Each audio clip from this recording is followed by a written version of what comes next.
ಭುವನಂ ಗಗನಂ ಸಕಲಂ ಶರಣಂ ಅಖಿಲಂ ನಿಖಿಲಂ ಶಿವನೇ ಶರಣಂ.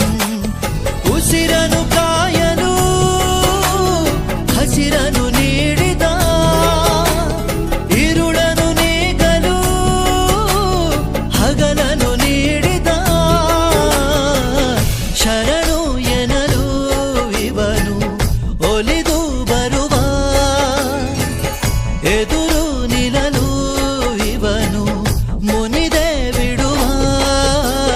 ಭುವನಂ ಗಗನಂ ಸಕಲಂ ಶರಣಂ ಅಖಿಲಂ ನಿಖಿಲಂ